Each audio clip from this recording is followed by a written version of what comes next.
Matty Clarke, signing off. St. Bathurst Island folk. It allowed me to work harder than I knew possible. From the time I woke until the time I went to bed, I did nothing except build my castle in the woods.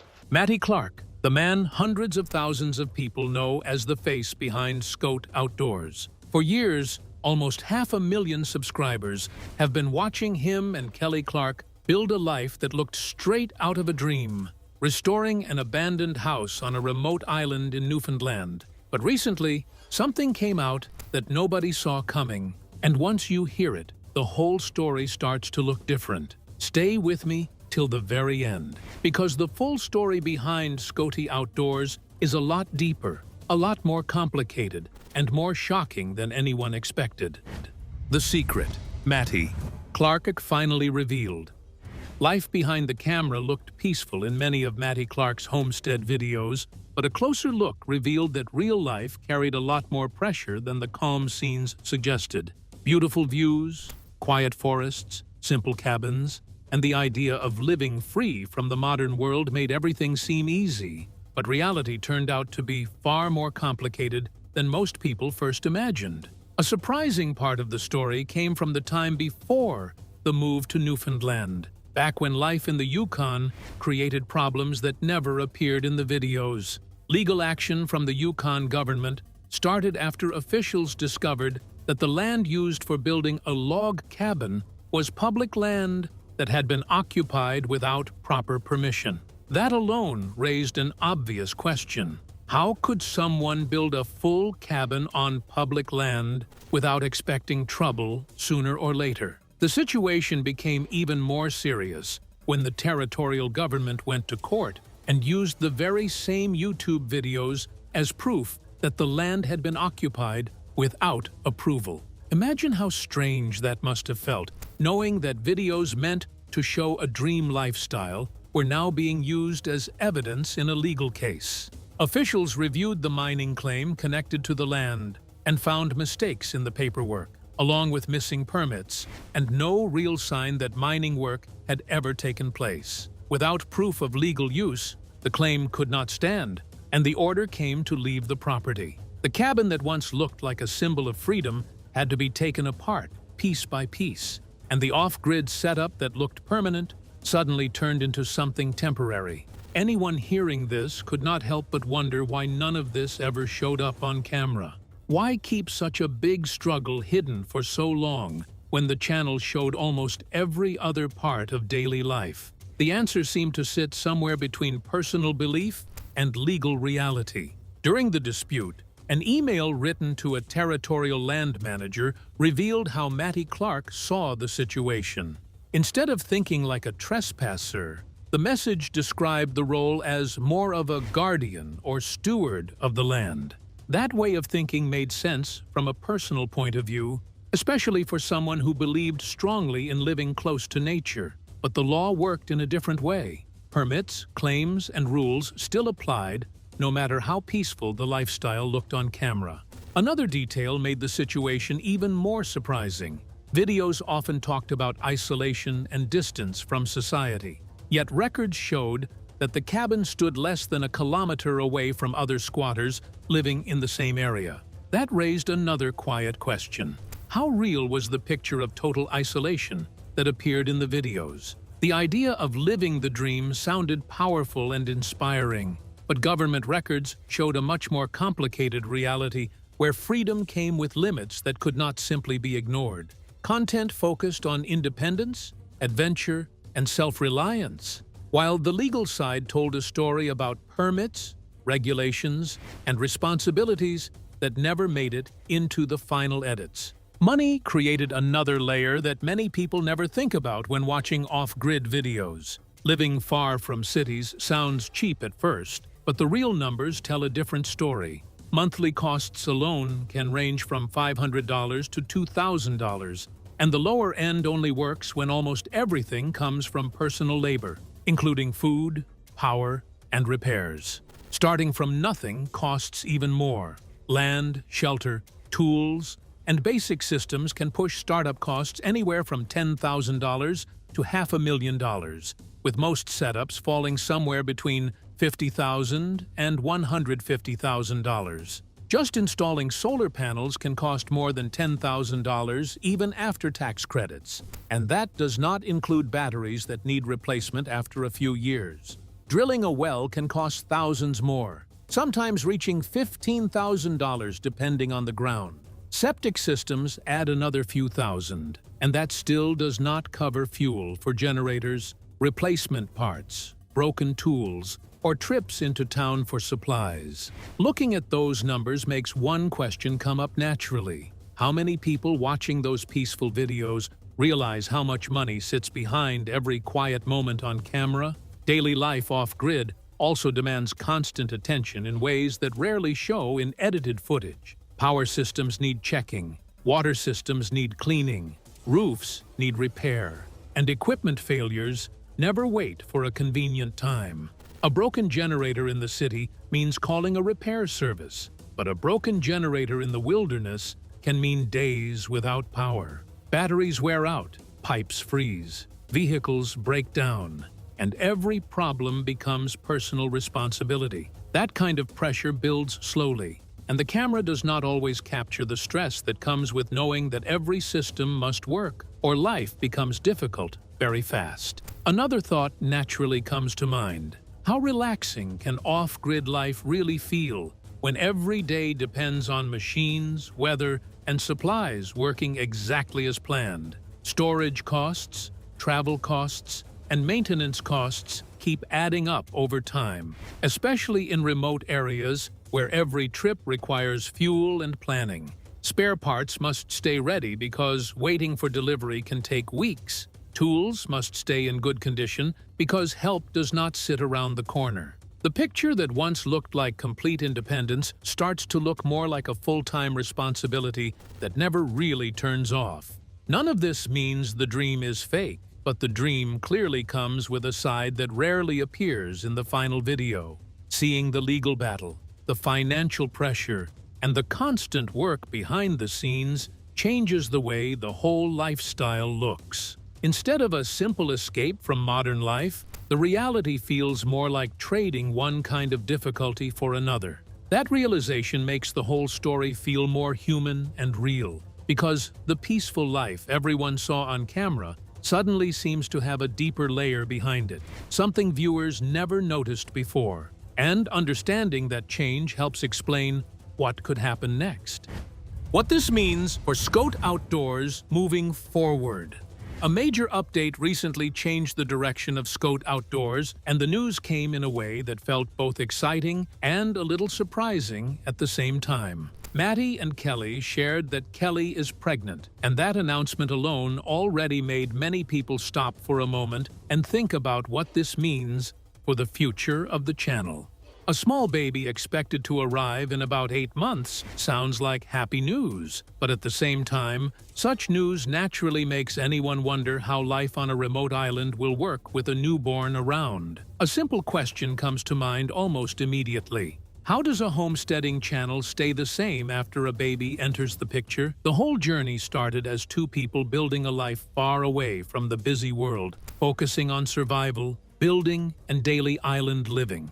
Now, the situation slowly moves toward family life, and that kind of change always brings new challenges. Some people watching the announcement felt happy, while others felt worried, and that mix of reactions started a long conversation online about what could happen next. One of the biggest concerns that kept coming up had to do with the birth itself. Living on an isolated island sounds peaceful, but when the time comes for something as serious as childbirth, peaceful can suddenly feel risky.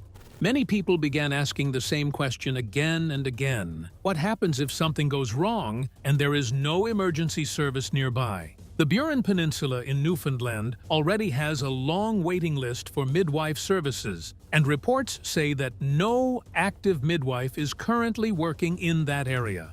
Information also suggested that Kelly has been working with a doula online, which helped a little, but still left many people unsure. Online guidance can help with preparation, but can online support really replace medical care during a real emergency?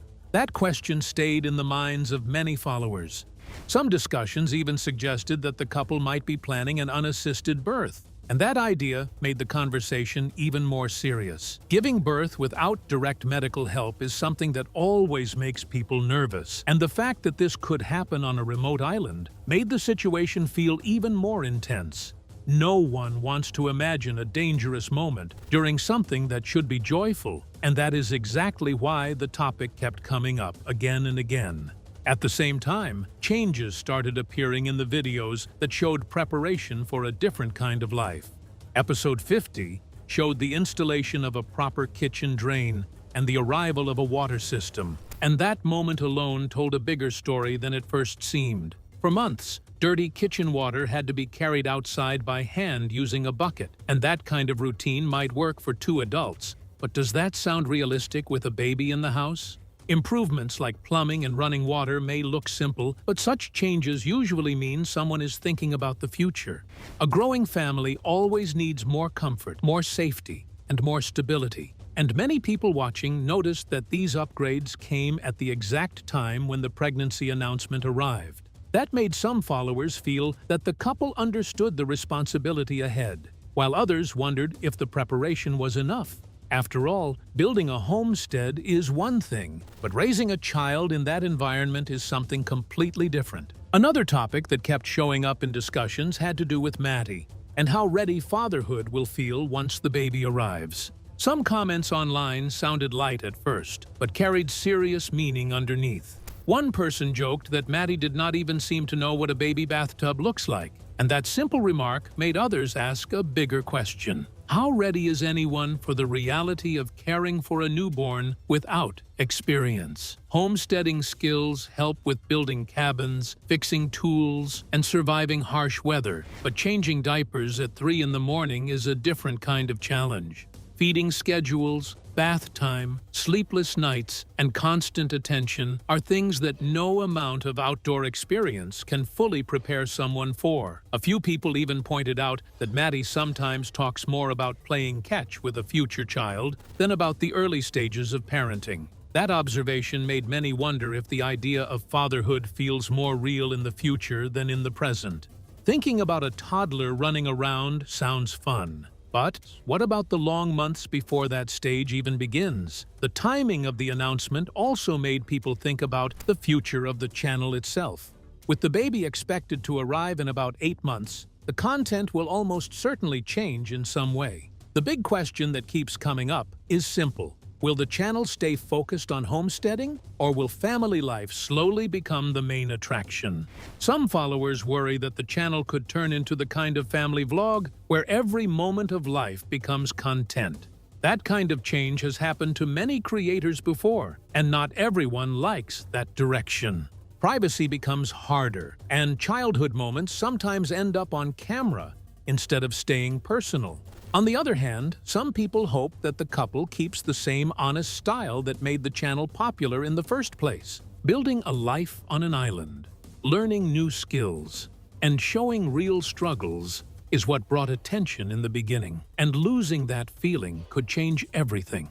The discussion about the birth still stays at the center of the conversation, and many people quietly hope that safety comes first when the time arrives.